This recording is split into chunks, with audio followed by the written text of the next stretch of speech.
Christmas time is upon us and we're all getting together with our families. Now, some people in Canada won't be able to join their families for this being the second year in a row. This is freedom for Chris Carbard. He is still sitting in jail without bail on charges still from the Freedom Convoy.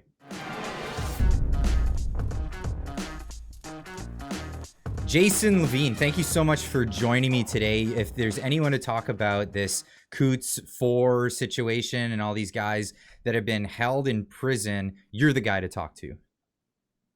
Thank you very much. It's been quite the road, being there for the trial, the dates, traveling down there, staying on top of it, talking to people, interviewing people. Yeah, it's been a long 4 months covering this matter. Where are we now with this whole situation? I understand that there's a date set for Chris Carbard in this situation. Is he gonna see his day in court, or what's happening here? Well, what we had yesterday was Chris Carbard's bail hearing. So we had a reserved decision at the end of this one. The decision date hasn't been set, but the date for the decision date announcement has been set. So January 8th, yes, that's right. We have to have a date for a date. So January 8th, we will hear another date, which will be the decision date. Hopefully, it's not further or not too much longer after that, but January 8th, we'll find out when we'll hear a decision for Carbard, and this is for the bail. We've also had some delays with the actual pretrial. So December 11th was supposed to be a full week of pretrial hearings, basically around disclosure applications and challenging some evidence admissibility. And that actually got delayed because on December 10th or 9th, a couple of days before, we got news that Tony Olenek and Tony Rollison, his lawyer, parted ways. So right before this really important week in December, the solicitor-client relationship broke down, and because of that, there's a 2-month delay before we'll continue the pretrial stuff early February. So these gentlemen are looking at a very lonely Christmas. They're going to be in the remand center for the entire time, and they're not sure yet if the pretrial is going to be completed in time for their trial, which is scheduled for late May and the entire month of June. So there's a lot of stress at this time of the year for everybody because we don't have enough answers and there's a lot of uncertainty on what's about to happen, including Chris Carbard's decision on his bail that we had the hearing of yesterday. This is going on 2 years for these gentlemen, and we're talking about an announcement for an announcement of when they're going to talk about his bail. Bail is usually issued within the first few days of being incarcerated, being apprehended for some alleged crime, and then you await your trial period. There's been so many people in this 2-year period that have done heinous crimes or are alleged to do heinous crimes, and they're let out on bail. Why the severity of this case, and why is this case so egregious compared to anything else in Canadian history? No, that's a good point, Canadian history, because for the first time, the entire state is against these 4 gentlemen. So the entire Canada, the intelligence agency, they're all against these men, including creating a narrative that's going to be very difficult for the judge to unwind and get to the truth of. This is the first time we've seen anything like this. A large narrative backed by the intelligence agency of an entire country, backed by the resources of an entire country. So as you can kind of imagine, even murderers don't have the state after them like this, and staying involved in their incarceration and ensuring that they stay in there. It's very difficult because, look, here, the judge isn't you and I. They're not online watching shows like this, learning information, getting to the truth. They only work with what's been presented to them.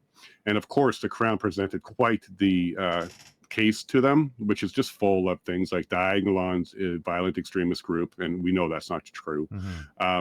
That these guys are using code words. So when they say things like clothing, it actually means firearms. Again, not proven, but this is what they've been presenting.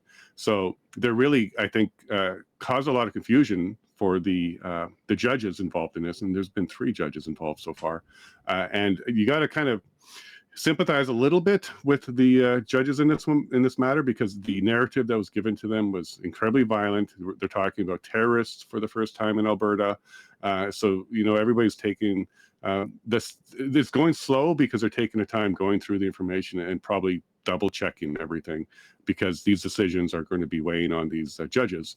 And I think at this stage, let me let you know, Alberta has a special prosecution team whose sole job is to ensure that anybody charged with violent um, criminal activity, they stay in remand until their trial. So there's an actual agenda here in Alberta to ensure that people that are charged, again, innocent until proven guilty, but if you're charged with a violent crime in Alberta, Alberta actually works hard to keep you in the remand center until trial. And we're seeing this in action here with the men. So Alberta fighting hard to keep them in there, and then in our entire nation of Canada is fighting hard to keep them in there. That's completely unprecedented. We've never seen that in Canada before.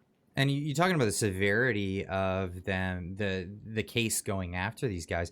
I understand there's publication bans. What I mean, we're seeing the trial of Tamara Leach and Chris Barber right now, and there's no publication bans on that. It's all been pretty open and out there.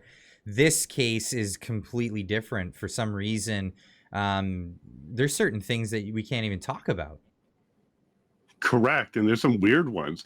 For example, the envelope, you may have heard about the crime fraud envelope a couple months ago. Yeah. That decision has come out. I can't tell you that decision. And we already had people from the press and from the public be chastised by the court because they did release that decision. And we're not even sure if there's going to be consequences for them at this stage, but the court is well aware, has warned everybody in the court, and it's very serious. They're taking it very seriously. Okay. So I couldn't tell you how that decision went. How does this square with transparency? We know that, well, I know you laugh, but Justin Trudeau in 2015, he ran on the concept of transparency.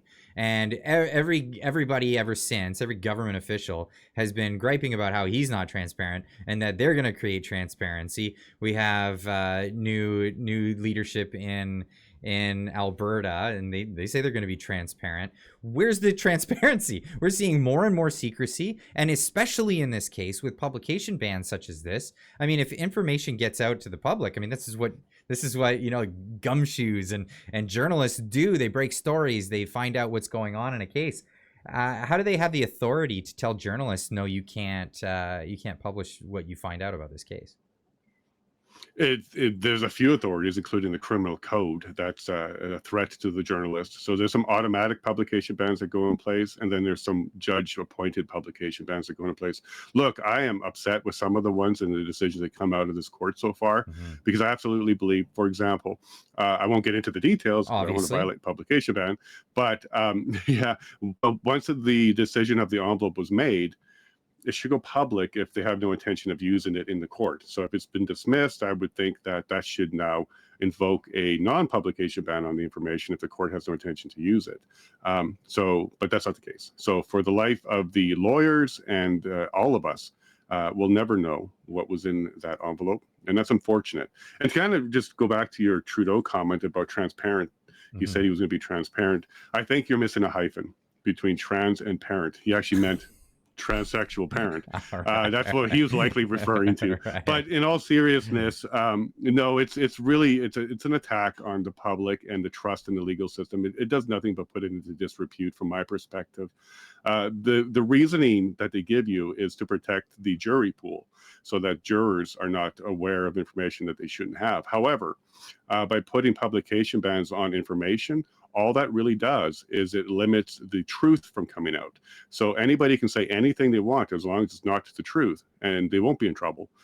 So, for example, I can tell you that the envelope contained a shopping list of milk, bread, sugar, and paper towel. That's a lie. That's not actually what's in there. But I can say that all day long.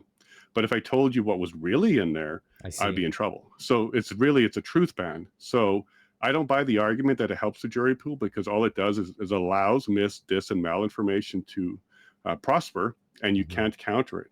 So, for example, if somebody's got a post out there and it's malinformation, meaning they're actually intentionally trying to hurt the jury pool, and I came out and said, hey, look, that's not true. The truth is, insert truth. I'm the one looking at contempt of court charges. That's interesting. So my understanding of dis, and mal is misinformation is like it's false information. You know that Incorrect. Yeah. it's incorrect information. Disinformation is you knowingly inserted information, and then malinformation is not necessarily untrue. It could be Correct. true, but it's harmful for power structure that could be involved or some individual.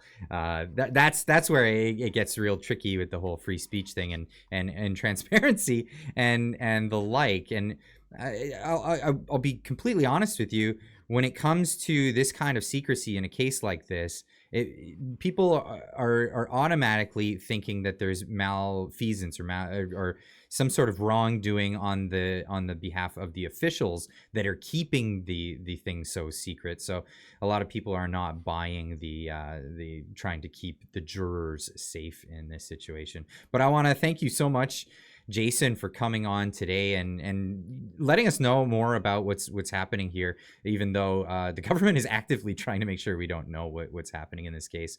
Is there any places I showed at the beginning? There's a Give Send Go for Chris Carbert, and anywhere else people can get more information on the daily.